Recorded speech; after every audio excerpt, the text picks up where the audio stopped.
Hello friends, this is Yashika. इस video में हम बात करने वाले हैं पार्टनरशिप फर्म के कुछ फंडामेंटल टर्म्स के बारे में। तो इसके लिए हम सबसे पहले देखेंगे कि पार्टनरशिप फर्म क्या होता है। पार्टनरशिप फर्म एक ऐसी फर्म होती है जिसका अपना कोई एग्जिस्टेंस नहीं होता। अपना कोई एग्जिस्टेंस नहीं होता मतलब फर्म का अपना कोई नाम नहीं होता। हम कोई भी काम कर रहे हैं वो किसी भी एक पार्टनर के नाम पे करते हैं। यहाँ पे फर्म का अपना खुद का कोई एग्जिस्टेंस नहीं होता। और यहाँ पे पार्टनर्स की जो है अनलिमिटेड लाइबिलिटी होती है। इट मीन्स अगर फर्म जो है वो इंसॉल्वेंट हो जाती है, अगर फर्म के पास कोई पैसा नहीं है, फर्म दिवालिया हो जाती है, तो जो भी पार्टनर्स हैं वो अपनी लाइबिलिटी को पे ऑफ करने के लिए खुद की जो पर्सनल एसेट्स है, खुद का जो पर्सनल पैसा है उसको यूज़ कर सकते हैं। पार्टनरशिप क्या होता है, फर्म का पता चल गया हमें। अब हम देखेंगे कि पार्टनरशिप क्या होता है। पार्टनरशिप मतलब साझेदारी। साझेदारी मतलब दो या दो से ज़्यादा लोग मिलते हैं, एक एग्रीमेंट करते हैं। क्यों? ताकि वो एक जो है बिजनेस को रन कर सके। इट मीन्स पार्टनरशिप क्या होता है, दो या दो से ज़्यादा लोगों के बीच में, पार्टनर्स के बीच में रिलेशन का होना। दो या दो से ज़्यादा लोगों के बीच में रिलेशन का होना क्या कहलाता है? पार्टनरशिप कहलाता है। उसके बाद हम देखेंगे फीचर्स क्या होते हैं पार्टनरशिप के। फीचर्स या फिर हम इसको नेचर भी बोल सकते हैं कि नेचर क्या होता है पार्टनरशिप का। पार्टनरशिप के अंदर क्या होता है, टू और मोर देन टू पर्सन, यानी कि दो या दो से ज़्यादा लोग होते हैं पार्टनरशिप के अंदर। दो, कम से कम दो और ज़्यादा से ज़्यादा 50 हो सकते हैं। उसके बाद एग्रीमेंट। पार्टनरशिप जो है, जब पार्टनरशिप होती है दो या दो से ज़्यादा लोगों के बीच में, तो उनके बीच में एक एग्रीमेंट होता है, उसको हम पार्टनरशिप डीड बोलते हैं। बेसिकली एग्रीमेंट मतलब उसके अंदर सारी टर्म्स और कंडीशंस लिखी होती है कि किन कंडीशंस के बेस पे दो या दो से ज़्यादा पार्टनर्स रिलेशन में आए हैं, वो एग्रीमेंट होता है। तो उसके बाद थर्ड पॉइंट है बिजनेस एंड प्रॉफिट मोटिव। ये ज़रूरी है कि पार्टनरशिप जो है वो बिजनेस के लिए, दो या दो से ज़्यादा लोग जो है रिलेशन में आए हैं वो बिजनेस मोटिव से आए हो। ये नहीं है कि कोई दो रिश्तेदार हैं वो पार्टनरशिप होगी, नहीं। जो बिजनेस मोटिव के लिए आए हैं आपस में रिलेशन में, मतलब कुछ टाइम के लिए भाई हम बिजनेस करेंगे और प्रॉफिट अर्न करेंगे, वहाँ से फिर हम प्रॉफिट को शेयर करेंगे, तो वो चीज़ अगर वो बिजनेस करने के लिए आपस में रिलेशन में आए तो वो क्या हो जाएगी, वो पार्टनरशिप कहलाएगी। और शेयरिंग प्रॉफिट्स, यानी कि जो प्रॉफिट हुआ है पार्टनरशिप में, उस प्रॉफिट को शेयर किया जाता है डिफरेंट पार्टनर्स के बीच में। उसकी रेशो कुछ भी हो सकती है, इक्वल भी हो सकती है, कैपिटल की रेशो में भी हो सकता है, वो हम आगे डिस्कस करेंगे। तो अभी क्या है कि प्रॉफिट्स को शेयर किया जाता है पार्टनरशिप के अंदर।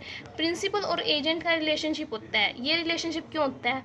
एजेंट का रिलेशनशिप इसलिए होता है क्योंकि हर पार्टनर एक दूसरे को बाधित करता है। भाई मैंने ये काम किया है, एक पार्टनर बोल देता है कि भाई मैंने ये काम किया, तो दूसरा पार्टनर उसी से रिलेटेड दूसरा काम करेगा। यानी एक पार्टनर जो है एक डिपार्टमेंट के अंदर लगा हुआ है, कोई चीज़ सेल कर रहा है, वो एक डिपार्टमेंट के अंदर लगा हुआ है, तो दूसरे बंदे को बाधित करता है कि भाई तू दूसरे डिपार्टमेंट में काम करिए। नहीं है कि एक बंदा काम कर रहा है दूसरा बैठा है, नहीं, वो दोनों मिलके काम करेंगे, एक दूसरे को इंस्ट्रक्शंस भी दे सकते हैं कि भाई मैं ये काम कर रहा हूँ तू ये कर ले। और प्रिंसिपल वो इसलिए होते हैं पार्टनर्स क्योंकि वो खुद के काम के लिए रिस्पॉन्सिबल होते हैं। अब जैसे ए पार्टनर है, वो ए डिपार्टमेंट के अंदर लगा हुआ है, वहाँ पे लॉस हो गया तो उसको दूसरे पार्टनर्स को बताना पड़ेगा कि सच्ची में लॉस जो है इन फैक्टर्स की वजह से हुआ, ताकि वो आगे उसको सुधार सके। यानी कि यहाँ पे दोनों एक दूसरे के लिए और खुद के लिए रिस्पॉन्सिबल होते हैं पार्टनर से। ये भी मतलब पार्टनरशिप के अंदर होना जरूरी है, ये इसके फीचर्स कर रहे हैं हम। Last one is carry business, यानी बिजनेस का होना जरूरी है। ये नहीं है कि दो बंदे वैसे रिलेशन में आगे, ये मतलब मेनली देखे तो ये थर्ड पॉइंट वाला ही हो जाएगा कि बिजनेस करना यहाँ पे उनके लिए ज़रूरी है। जो भी दो पार्टनर रिलेशन में है उनका आपस में बिजनेस करना जरूरी है, यानी कि किसी कोई चीज़ को सेल परचेज करना, किसी कस्टमर को कस्टमर बनाना, यानी बिजनेस करना उनका जरूरी है, तभी वो पार्टनरशिप कहलाएगी। ठीक है, हमारा नेक्स्ट टॉपिक है राइट्स ऑफ पार्टनर। पार्टनर के पास क्या क्या अधिकार होते हैं। तो इसमें पहला राइट है शेयर प्रॉफिट्स और लॉसेस। हर पार्टनर के पास राइट होता है कि वो अपना प्रॉफिट और लॉस जो है वो शेयर करेगा, शेयर कर सकता है। यानी कि हर वो पार्टनर जिसको अगर प्रॉफिट जो नहीं मिला बिजनेस के अंदर, वो उसकी मांग कर सकता है। प्रॉफिट और लॉस शेयर करने का अधिकार होता है उनके पास, पार्टनर सभी पार्टनर्स के पास होता है। Part in conduct of business. अब जो भी पार्टनर्स आपस में रिलेशन में आए हैं उनके वो जो है बिजनेस को कंडक्ट करने में अपना हिस्सेदारी होती है उनकी, मतलब कि बिजनेस को चलाने में हर पार्टनर की हिस्सेदारी होती है। अब जैसे कि कोई बिजनेस है, ये नहीं है कि बस ए ओनर बन गया और वही सारा बिजनेस चलाएगा, नहीं, सभी पार्टनर्स के पास इक्वल राइट होता है कि वो बिजनेस को चलाने में अपनी हिस्सेदारी दे सकता है, दिखा सकता है। मतलब बिजनेस वो शो कर सकता है भाई बिजनेस तो मेरा भी है, तो मैं भी बिजनेस को चला रहा हूँ। बिजनेस के अंदर जो भी एक्टिविटीज़ है, जो ए है वो ए डिपार्टमेंट के अंदर लगा हुआ है, वो सेल कर रहा है कस्टमर को, तो बी भी बोल सकता है वो दूसरे डिपार्टमेंट में अपनी सर्विसेज प्रोवाइड कर सकता है। यानी बिजनेस को चलाने में सभी की हिस्सेदारी हो सकती है, पार्टनर्स के पास अधिकार होता है। उसके बाद थर्ड पॉइंट है, इसके बाद थर्ड पॉइंट है इंस्पेक्ट बुक्स ऑफ अकाउंट्स, यानी कि सभी पार्टनर्स जो एक पार्टनरशिप एग्रीमेंट के अकॉर्डिंग पार्टनरशिप में आए हैं, यानी कि उन्होंने आपस में पार्टनरशिप किया, तो उनके पास राइट होता है कि वो बुक्स ऑफ अकाउंट्स को जो है चेक कर सकते हैं टाइम पे। अगर किसी पार्टनर को ये लगता है ना कि भी मेरे जो दूसरा पार्टनर है, मेरे साथ वाला पार्टनर, उसने कुछ ना कुछ फ्रॉड करा है या फिर प्रॉफिट छुपाया है, तो वो बुक्स ऑफ अकाउंट्स को चेक कर सकता है। ये उसके पास अधिकार होता है कि वो बुक्स ऑफ अकाउंट्स को चेक कर सकता है, और चाहे तो उसकी एक फ़ोटोकॉपी करा के लेके भी जा सकता है, भाई मैं किसी और से सीए वगैरह से चेक कराऊंगा, तो इस टाइप से उसके पास अधिकार होता है। नेक्स्ट पॉइंट है disallow admission of partner. It means हर पार्टनर के पास अधिकार होता है कि अगर कोई नया पार्टनर आ रहा है ना बिजनेस के अंदर, तो वो उसको डिसअलो कर सकता है कि भाई ये बंदा ठीक नहीं है, मैं इसको एक्सेप्ट नहीं करता। और अगर एक पार्टनर ने मना कर दिया ना, उसको डिसअलो कर दिया, तो जो नया पार्टनर आ रहा है ना, वो हमारी पार्टनरशिप के अंदर नहीं आ सकता। उसके लिए सभी के एग्रीमेंट की ज़रूरत होती है, सभी की सहमति की ज़रूरत होती है। लेकिन अगर किसी एक पार्टनर ने डिसअलो कर दिया कि नया पार्टनर नहीं आ सकता हमारे बिजनेस में, तो वो नहीं आ पाएगा। द नेक्स्ट पॉइंट है जॉइंट ओनर ऑफ प्रॉपर्टी, यानी कि जब सभी पार्टनर्स के बीच में पार्टनरशिप है, तो जो भी प्रॉपर्टी है ना पार्टनरशिप की, वो सारे जो है पार्टनर वो उसके जॉइंट ओनर कहलाएंगे, यानी कि सारों का अधिकार है, सभी उसके ओनर है, सभी मालिक है, सबका इक्वल राइट है। अगर उस प्रॉपर्टी को सेल करने जा रहे हैं, पार्टनरशिप की प्रॉपर्टी को सेल करने जा रही है अगर पार्टनरशिप फर्म या कोई भी पार्टनर, तो उस पर सभी पार्टनर्स का इक्वल राइट है। जो भी उस पर प्रॉफिट या लॉस होएगा, सभी पार्टनर्स उसको इक्वली शेयर करने के पूरे अधिकारी है। किसी भी पार्टनर का वहाँ पे सोल ओनर, कोई भी पार्टनर जो है वो सोल ओनर नहीं होगा, जॉइंट ओनर है यहाँ पे सभी पार्टनर्स। उसके बाद नेक्स्ट पॉइंट है इंटरेस्ट ऑन लोन, कि अगर किसी पार्टनर ने पार्टनरशिप फर्म को लोन दे रखा है, तो उसका अधिकार है कि वो इंटरेस्ट ऑन लोन उस पर रिसीव कर सकता है, यानी कि वो वहाँ से इंटरेस्ट ले सकता है फर्म से, चाहे फर्म को लॉस हो रहा हो या प्रॉफिट हो रहा हो। लेकिन जिसने लोन दे रखा है ना, वो तो अपना इंटरेस्ट लेके ही जाएगा। अगर पार्टनरशिप डीड में मेंशन है इंटरेस्ट ऑन लोन की रेट, अगर रेट मेंशन है तब तो वो उसी रेट से लेगा। अगर रेट मेंशन नहीं है तो 6% पर एनम से वो इंटरेस्ट रिसीव कर सकता है अपनी दी हुई अमाउंट की, जो उसने लोन दिया है ना उस अमाउंट पे वो इंटरेस्ट रिसीव कर सकता है। पार्टनर के पास ये राइट होता है। उसके बाद रिकवर एक्सपेंसेस, अगर किसी भी पार्टनर ने कोई खर्चा किया अपनी जेब से, यानी अपनी तरफ से 10 रुपये दे दिए लगा लो उसने, बिजनेस का कोई मतलब किसी टाइम पे जिसके पास जो बिजनेस का अकाउंटेंट है ना, हमारा फर्म का अकाउंटेंट है, वो किसी टाइम अवेलेबल नहीं था, तो उस टाइम पे पार्टनर ने क्या किया, 100 रुपये अपनी जेब से खर्च कर दिए, तो बाद में वो उन एक्सपेंसेस को रिकवर कर सकता है फर्म से।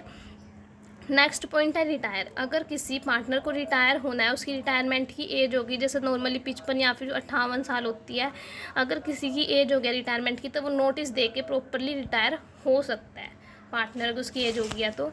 इसके बाद आ जाएगा नेक्स्ट टॉपिक है हमारा पार्टनरशिप डीड। अभी तक हम जिस एग्रीमेंट की बात कर रहे थे ना कि 2 या 2 से ज़्यादा पार्टनर्स के बीच में एग्रीमेंट हो जाता है, उसके अंदर टर्म्स और कंडीशंस लिखी होती है, तो उस एग्रीमेंट को क्या बोलते हैं, पार्टनरशिप डीड बोलते हैं।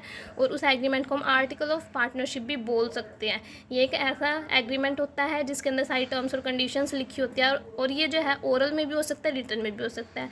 बट अगर ज़्यादा ध्यान दें, ज़्यादातर देखें कि किस में होना चाहिए, तो ये रिटर्न में होता है, क्योंकि मतलब फ्यूचर में कोई भी लड़ाई झगड़ा ना हो, इसलिए रिटर्न में ना हमारे पास एक वो आ जाती है, भाई अगर कोई लड़ाई होगी तो हम इसको शो कर सकते हैं, या कोई पर्सन बोल दे कि भाई ऐसा तो नहीं लिखा था, तो हम रिटर्न में शो कर सकते हैं, हमारे पास एक प्रूफ हो जाता है।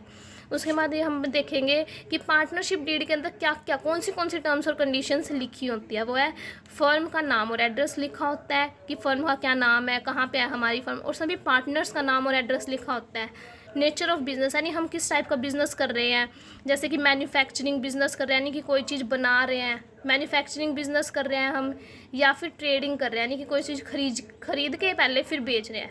तो नेचर ऑफ बिजनेस जो है वो हमारा उसके अंदर लिखा होता है, पार्टनरशिप डीड के अंदर नेचर ऑफ बिजनेस लिखा होता है हमारा। अमाउंट ऑफ कैपिटल कॉन्ट्रीब्यूटेड, यानी कि किस पार्टनर ने कितनी कैपिटल कॉन्ट्रीब्यूट किया फर्म के अंदर, वो मेंशन होती है पार्टनरशिप डीड में। Next point is interest on capital, यानी कि जो पार्टनर्स ने कैपिटल दिया उस पर उनको कितना इंटरेस्ट दिया जाएगा, वो मेंशन होता है। ड्राइंग, यानी कि कोई भी पार्टनर अपने पर्सनल एक्सपेंसेस के लिए फर्म में से कितना पैसा लेके जा सकता है, पर्सनल एक्सपेंसेस के लिए ड्राइंग, वो मेंशन होती है। इंटरेस्ट ऑन ड्राइंग, यानी कि अगर कोई पार्टनर पर्सनल एक्सपेंसेस के लिए ड्राइंग लेके गया तो उस पर उसको कितना इंटरेस्ट पे करना पड़ेगा, इंटरेस्ट ऑन ड्राइंग, वो मेंशन होता है पार्टनरशिप डीड के अंदर। प्रॉफिट शेयरिंग रेशो, पार्टनर्स आपस में किस रेशो में प्रॉफिट को शेयर करेंगे, वो मेंशन होता है। Next one is salary. अगर किसी पार्टनर ने फर्म को अपनी सर्विसेज प्रोवाइड किया तो उसको कितनी सैलरी दी जाएगी, ये मेंशन होता है। गुडविल यानी कि फर्म की गुडविल अगर हम निकाल रहे हैं तो किस मेथड से निकालेंगे, वो मेंशन होता है पार्टनरशिप डीड के अंदर। देन अकाउंटिंग पीरियड, यानी कि हम जो अकाउंट्स प्रिपेयर करेंगे वो हाफ ईयरली करेंगे या ईयरली करेंगे, या अकाउंट्स को क्लोज किस डेट को करेंगे, वो मेंशन होता है। ऑडिटिंग की, हम हमारे बुक्स ऑफ अकाउंट्स को ऑडिट करवाएंगे या नहीं करवाएंगे।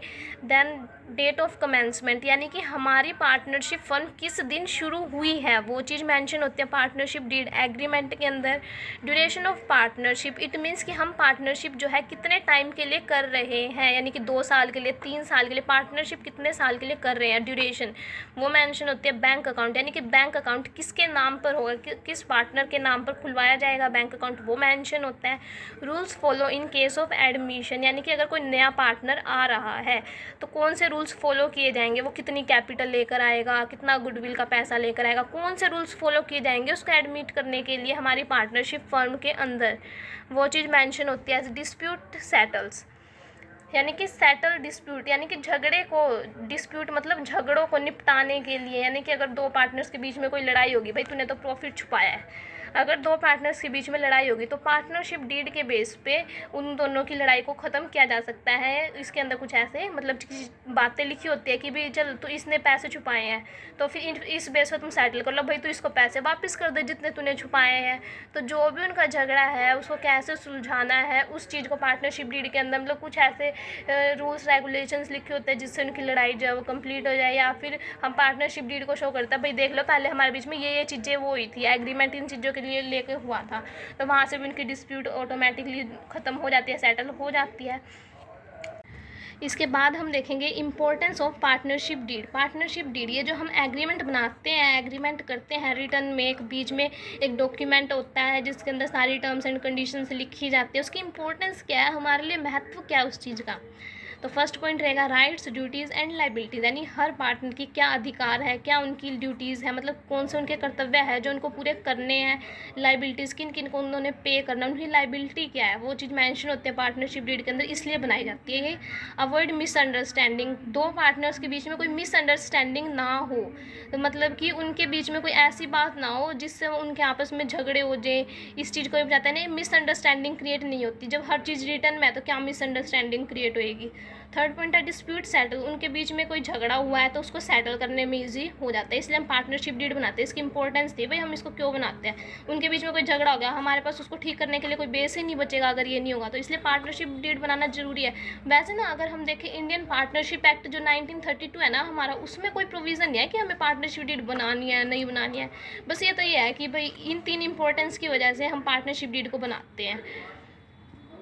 हमारा नेक्स्ट टॉपिक रहेगा rules in absence of partnership deed, यानी कि पार्टनरशिप डीड अगर हमारी नहीं है, अगर हमारे बीच में रिटर्न में कोई एग्रीमेंट नहीं हुआ तो कौन से रूल्स अप्लाई होंगे। प्रॉफिट शेयरिंग रेशियो जो पार्टनर्स थी वो इक्वली रहेगी, यानी कि कोई वो नहीं है। अगर पार्टनरशिप डीड के अंदर रेशियो लिख दी 2, 3, 4, 3 पार्टनर हैं ABC, उसके बीच में 2, 3, 4 होएगी, अगर पार्टनरशिप डीड में लिख दिया तो इसके हिसाब से होती है। लेकिन अगर पार्टनरशिप डीड नहीं है, कुछ चीज़ मेंशन नहीं है, तो प्रॉफिट शेयरिंग रेशियो उनकी इक्वली रहेगी, यानी कि सारे 1:1:1 में डिस्ट्रीब्यूट करेंगे। ठीक है। इंटरेस्ट ऑन कैपिटल, कैपिटल जो पार्टनर्स ने फर्म के अंदर स्टार्टिंग में लगाई है उस पर कोई इंटरेस्ट ऑन कैपिटल नहीं दिया जाएगा। इंटरेस्ट ऑन ड्राइंग, कोई इंटरेस्ट ऑन ड्राइंग उनसे चार्ज नहीं किया जाएगा। सैलरी, उनको कोई सैलरी नहीं दी जाएगी। इंटरेस्ट ऑन लोन, चाहे फर्म को लॉस हुआ हो या प्रॉफिट हुआ हो, लेकिन इंटरेस्ट ऑन लोन तो 6% पर एनम से पे करना ही पड़ेगा। एडमिशन ऑफ न्यू पार्टनर, अगर कोई नया पार्टनर आ रहा है तो वो सभी की कंसेंट से आएगा, यानी कि जो इस टाइम पे पार्टनर्स है ना उनकी सबकी सहमति से ही नया पार्टनर आ सकता है फर्म के अंदर, अदरवाइज नहीं आ सकता। नेक्स्ट टॉपिक है profit and loss appropriation account का फॉर्मेट देखेंगे हम। देखो जैसे कि ना प्रॉफिट एंड लॉस अकाउंट में क्या होता है कि हम सारे जो है एक्सपेंसेस होते हैं उनको डेबिट साइड लिखते हैं और जो भी हमारी इनकम्स होते हैं उनको क्रेडिट साइड लिखते हैं। तो यहाँ पे प्रॉफिट एंड लॉस एप्रोप्रिएशन में भी हम जो है नॉमिनल अकाउंट का जो हमारा फॉर्मूला होता है debit all the expenses and losses, credit all the income and gain, उस फॉर्मूले को लेके चलेंगे। तो यहाँ पे डेबिट साइड में देखो सैलरी टू पार्टनर लिखेंगे सबसे पहले। यहाँ पे ना profit and loss appropriation account ये स्पेशली पार्टनर्स के लिए बनता है। पार्टनर्स को हमने पैसे दिए, उससे बिजनेस फर्म का जो खर्चा वो ओवर डेबिट साइड, और पार्टनर्स से जो पैसे रिसीव हुए वो क्रेडिट साइड, पार्टनर्स के लिए बनाया जाता है स्पेशली। तो देखो पार्टनर्स को अगर हमने सैलरी दी, बिजनेस फर्म के लिए हमारा खर्चा है तो वो डेबिट साइड। पार्टनर्स को अगर कमीशन दिया तो वो भी खर्चा है। इंटरेस्ट ऑन कैपिटल, ये भी हमारा लॉस है बिजनेस का। टू रिज़र्व अकाउंट, अगर हमने रिज़र्व में कोई पैसा डाला वो भी हमारा पार्टनर से रिलेटेड जो है एक्सपेंस माना जाएगा। और उसके बाद जो प्रॉफिट बच गया, फर्म का जो प्रॉफिट बच जाएगा वो पार्टनर्स के अंदर डिस्ट्रीब्यूट होता है तो वो उनकी कैपिटल अकाउंट में ट्रांसफ़र कर दिया जाएगा। और यहाँ पे क्रेडिट साइड अगर हम देखें तो यहाँ पे आएगा बाय P&L अकाउंट, यानी कि profit and loss account, profit transfer from profit and loss account. अब P&L अप्रोप्रिएशन से पहले हम क्या बनाते हैं, प्रॉफिट एंड लॉस अकाउंट बनाते हैं। तो प्रॉफिट एंड लॉस अकाउंट जब हम बनाते हैं ना, वहाँ से हमारा जो प्रॉफिट आता है वो यहाँ पे ट्रांसफ़र किया जाता है क्रेडिट साइड में। वो वहाँ डेबिट साइड में होता है तो वो यहाँ क्रेडिट साइड में ट्रांसफ़र किया जाता है। उसके बाद ये सारे एक्सपेंसेस मेंशन करेंगे। और इंटरेस्ट ऑन ड्राइंग, अगर हमें पार्टनर से इंटरेस्ट ऑन ड्राइंग रिसीव हुई है तो वो भी यहाँ पे आ जाएगी। उसके बाद जब सबसे पहले हम ये लेकर चलेंगे, ये हमारा फर्स्ट स्टेप रहेगा। और इंटरेस्ट ऑन ड्राइंग दे रखा है तो वो लिख लेंगे, सेकंड स्टेप रहेगा। उसके बाद यहाँ से लेके यहाँ तक ये जो है हमारा ये थर्ड स्टेप रहेगा, इसको मेंशन करो। फिर इन दोनों को प्लस कर लो और इसको माइनस कर दो। जो हमारे पास डिफरेंस बचेगा ना वो प्रॉफिट बचेगा। और अगर इस साइड का हमारा टोटल ज़्यादा आता है तो जो डिफरेंस आएगा वो इधर लिखेंगे, वो लॉस होगा जो पार्टनर्स के कैपिटल अकाउंट में ट्रांसफ़र हो जाएगा। ठीक है, ये हमारा है प्रॉफिट एंड लॉस एप्रोप्रिएशन का फॉर्मेट। तो फ्रेंड्स, आई होप आपको ये कंसेप्ट समझ में आया होगा। अगर समझ में आया तो वीडियो को लाइक कर देना। अगर ना समझ में आया तो कमेंट में मुझे ज़रूर बताना कि मैंने कहाँ मिस्टेक किया, बिकॉज़ ये मेरी फर्स्ट वीडियो है। आपको इसमें जो भी कमी लगे आप मुझे कमेंट में ज़रूर बताएं ताकि मैं आगे से उस गलती को इम्प्रूव कर पाऊँ। एंड अगर वीडियो पसंद आया हो तो चैनल को सब्सक्राइब कर लेना। मैं आगे ऐसी वीडियोज़ लाती रहूँगी जिससे कि आपके टॉपिक्स अच्छे से क्लियर हो पाएंगे। Thank you.